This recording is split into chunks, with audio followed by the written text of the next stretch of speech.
السلام عليكم.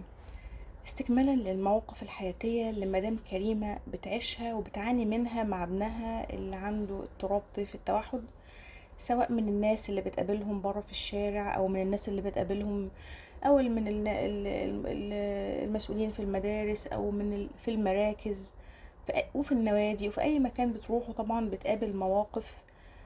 في مواقف منها ناس بتعين وفي مواقف منها بتتضايق. ففي يوم خدت ابنها علي وراحت الحديقة علشان يتفسح ويغير جو. فطبعا بتروح الحديقة كتير، ولكن سبحان الله في المرة دي حصل الموقف ده، ان الولد قام وكان بيتنطط وبيلعب، وطبعا بيعمل حركات ممكن تكون يعني ملفتة. الأطفال طبعا هياخدوا بالهم ان هو طفل يعني مش زيهم. طب ده بيعمل كده ليه؟ ده غريب. في منهم اللي هيبعد، في منهم اللي يعني هيستغرب، في منهم اللي هيروح يسأل مامته هو يا ماما ليه بيعمل كده. وفي منهم اللي طبعا للأسف اللي أهله ما يعني ما فهموهوش ان في أطفال مختلفين هنقابلهم في كل مكان، في بنروحه، سواء سوبر ماركت سواء مدرسة سواء نادي سواء حديقة، والمفروض ان احنا ما نجرحهمش او ان احنا ما نتنمرش عليهم. فطبعا اللي اهله ما فهموش الموضوع ده طبعا هيبقى الموضوع بالنسبه لهم لا، فهي يعني وكمان مش فاهم ازاي ان انا احترم الاختلاف او احترم طفل مختلف عني وما اجرحوش. فقال له إيه انت ايه ده مجنون، ده هبل. فطبعا الام وقفت كده فاستغربت جدا.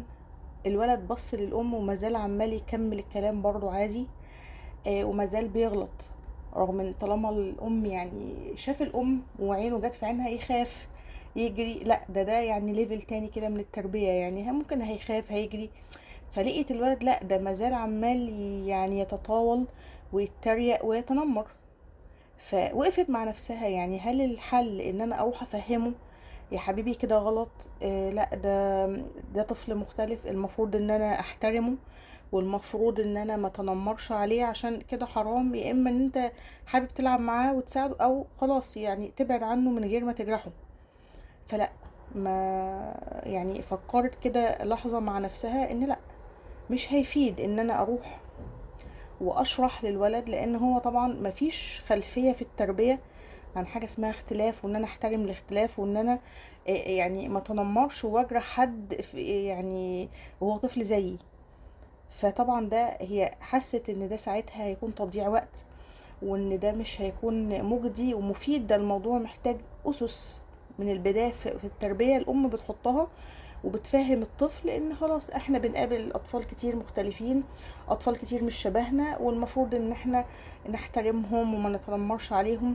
فالموضوع محتاج كتير، مش محتاج ان انا هفهمه في دقيقتين فهيتراجع عن الاهانة اللي عرض الطفل ليها. لا، محتاج الموضوع محتاج من البداية خالص ان احنا نربي ولادنا على ان هم يحترموا الاختلاف، ويحترموا ان في اطفال مش زيهم، ما ينفعش ان احنا نتنمر عليهم ولا نهينهم ولا نسيء ليهم. اضعف الايمان ان انت لو مستغربه خلاص ابعد عنه من غير ما اجرحه ولا هينه ولا اتنمر عليه.